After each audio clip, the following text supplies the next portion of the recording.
یا ایھا الذین آمنوا استعینوا بالصبر والصلاة ان اللہ مع الصابرین ولا تقولوا لمن يقتل في سبيل الله اموات بل احیاء ولکن لا تشعرون صدق اللہ العظیم۔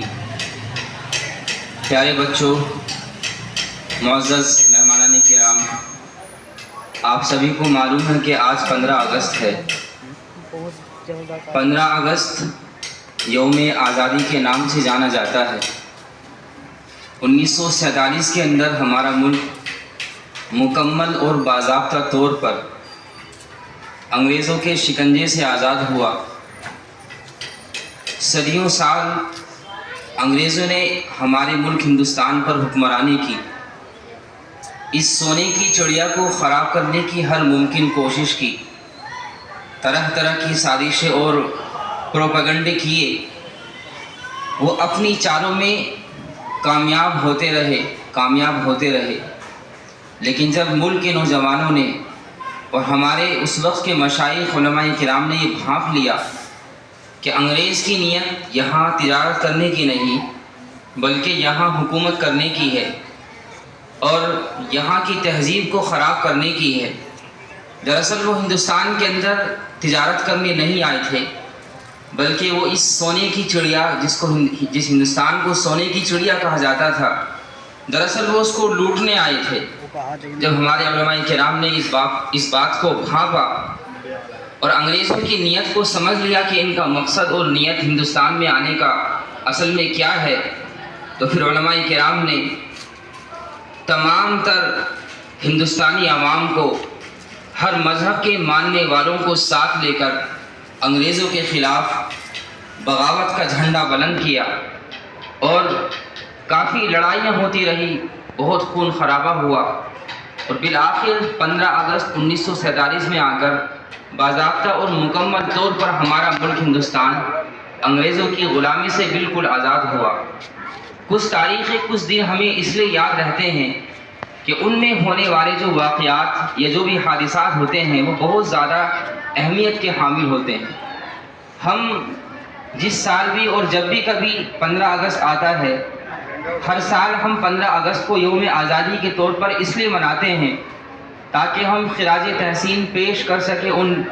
شہیدوں کی اور ان تمام نوجوانوں کی، ان تمام علماء کرام کی عقیدت میں کہ جنہوں نے اس ملک کی آزادی کے لیے آخری دم تک اپنا جسم اور اپنے جسم کا ایک ایک خون کا قطرہ بہایا۔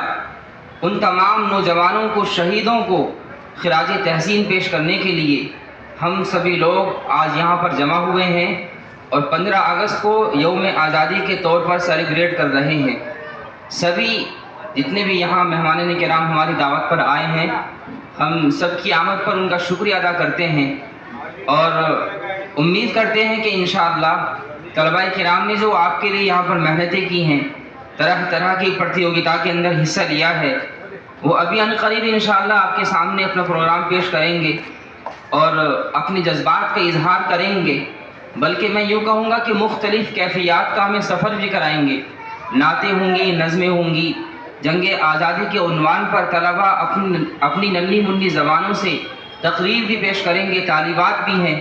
وہ بھی آپ کے سامنے اپنے اپنے فن کا مظاہرہ کریں گی۔ جہاں ایک طرف ہم محظوظ ہوں گے طلباء کے پروگرام سے، وہیں ساتھ میں ہم کو یہ میسیج اور یہ پیغام اور یہ بات بھی دیکھنے کو ملے گی کہ آپ کے اس مکتب محمود المکاتب کے اندر جو یہاں پر اساتذہ ہیں اور جو ذمہ داران ہیں، حضرت مولانا محمد اخلاق صاحب خاص طور پر، وہ کس طرح سے بچوں پر محنت کر رہے ہیں، طلباء طالبات کو اور طلباء طالبات اور جملہ طلباء کے یہاں پڑھنے والے بچوں کے مستقبل کو سنوارنے کے لیے وہ رات دن کس طرح سے محنتیں کر رہے ہیں، یہ تمام باتیں انشاءاللہ ابھی ہمیں دیکھنے کو ملیں گی۔ میں زیادہ وقت آپ کا نہیں لوں گا، مجھے چونکہ نظامت کے فرائض انجام دینے کا حکم دیا گیا ہے اور نظامت کا ایک دوسرا نام مختصر بیانی بھی ہے۔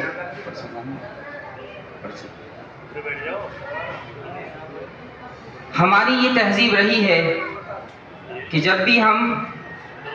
اپنی کسی چھوٹی یا بڑی مجلس کا آغاز کرتے ہیں تو قرآن کریم کی تلاوت سے ہم اپنی اس بزم کا، اس محفل کا آغاز کرتے ہیں۔ 5 منٹ میں چلے جائے گا۔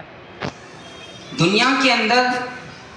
جس بھی مذہب کے ماننے والے لوگ ہیں وہ سب سے زیادہ اہمیت اسی چیز کو دیتے ہیں کہ جو ان کے یہاں